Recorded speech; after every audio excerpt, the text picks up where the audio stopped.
Angibingelele okhozini ngibingelela abaphathi bokhozi nabahleli nje bezinhlelo zonke zokhozi nabasakazi enginabo emoyeni manje sanibonani. Siyabingelela baba siyabingelela siyakwemukela nje noma nje sigutshekelwe yifu elimnyama endimeni kugadla kuphindelela. Asazi baba ukuthi uNkulunkulu mayisuke esabheke ngakithi kusuke kwenze njani enze kanje mhlambe okwakho kuthi nje obusebenze naye isikhathi eside kangaka ubaba.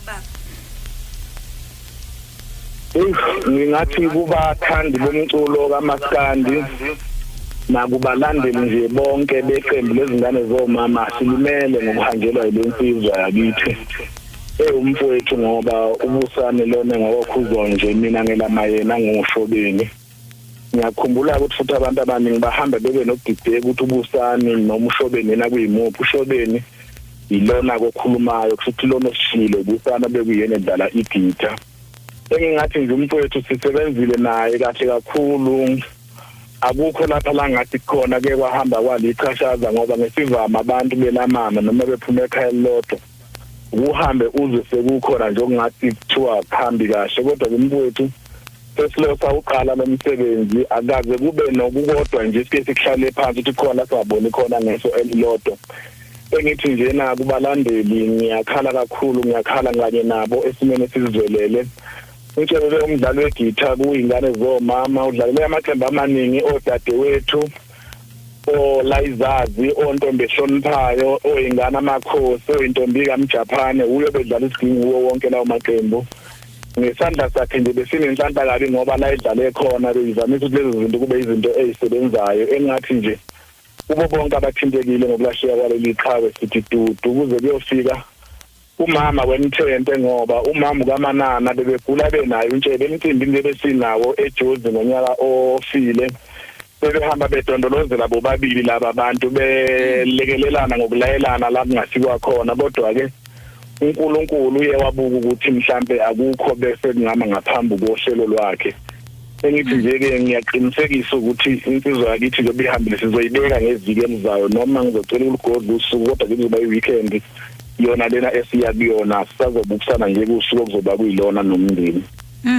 Ayo Mnguni siphinde sithi dudu phephisani man emndenini ihlobo nabangani nakuona nje wonke umkhakha kaMaskandi Mnguni mhlambe ke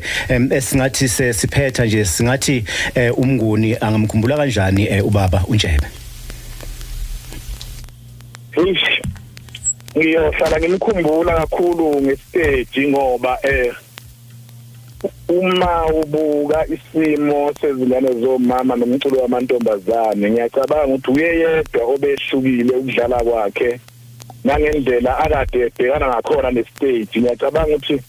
ngacishe ngifiki yena beyibuso balila qembu ngoba bengingaba ukuthi ingane zomama ziyangena estage zidlale bathanda abantu kodwa la kuzoqala kunyaka zekhona yena bekuba lapha la uzobona khona wonke umuntu ephakama. uNkulunkulu engathi ke Dibings sekuyindaba yama network siyazi ukuthi emakhaya inetwork ithanda ukuthi ihlupha kodwa ke cebe sizwile kuMnguni siphephise futhi siphinde sithi ke dudu emndenini mhlambe singathi ubheka kancane lapho mfowethu umlando wayintshebe ubusani ongakwakhuzwayo owaziwa kakhulu ke ngelikaNtshebe eqenjini ingane zoma uqale ukudlala isigingqi ngonyaka ka1987 kungenawo amaphupho ukuthi ke kungaze kufike ekurekhodeni wayedlalela nje ebukela kumalume wakhe okwathi ngonyaka 1991 waficwa intshisekelo phushwa ngabantu ngembono yabo ukuthi ke kungani engarekhodi into ngoba izwakala isebenza kakhulu wabe sedlala neinsizwa kwakungonondala okuthiwa ke uEnoch Nondala eyayiproducer obaba umzikayifani Mthelezi uNew Fashion Maswidi koninathemelazi einganeni no Vangeli Xolo noNgxaluthi noMasevela nabo oDerrick Nzimande ngaphansi kwenkampani Ria Music wabe sesungula ke iqembu okuthiwa ke uNobizela lapho ke ayedlala khona isiginca phinda ayiculele futhi ke wakhipha ama-album amabili eyokuqala isihloko sithi ke senzele okwakho kwalandela ke isihloko sithi incwadi kuona lo unyaka ka1992 kwabe seqaleka ke isitayela somculo wamantombazane sivela ke nezinsizwa insizwa kaMajola eMsinga benonkathazo wakasokhela kwakuthiwa ke ubuhle beyintombi uyakhumbula bingelela ubuhle beyintombi uyadela nokwa ngoba izinja simthola ngiyadela nokwa ngomla lehlathi ubuhle beyintombi ke okwathi ke lelo qembu lafike ke lagadla kakhulu kwezwakala kwase kuthi ke ma kuyophela lo nyaka wabe senephupho lomculo wamantombazane liqala ke ngokumamisana nomqapheleni wakamagubane naye ongasekho emhlabeni nonikwani wakangobese naye ongasekho emhlabeni noShobeni Khuzwayo okungumfowabo wayo intshebe wayesiyocela kudadewabo okunguthanduluni Phungula okunguyena owagcina ke ecula phambili kuleli qembu ingane zoma kwaqala ke ipractice ngawo ke lonyaka ka1992 ukutheke ngo1993 langena estudio ke ngealbum esihloko sayo sithi izinkomo kusuka lapho ke zabhebhetheka lapho ke izinga lengane zoma ingoma zeingane zoma uzokhumbula kakhulu ngo1996 ezaqopha khona umlando ngealbum isidina sikaMahlalela zashaya ke igold disc abamahlanu nje zahamba ke amazwe angomakhelwane bethu okungoZimbabwe, Swaziland, oBotswana lawelela naphesheya kwezilwandle kubalwa khona France, eJapan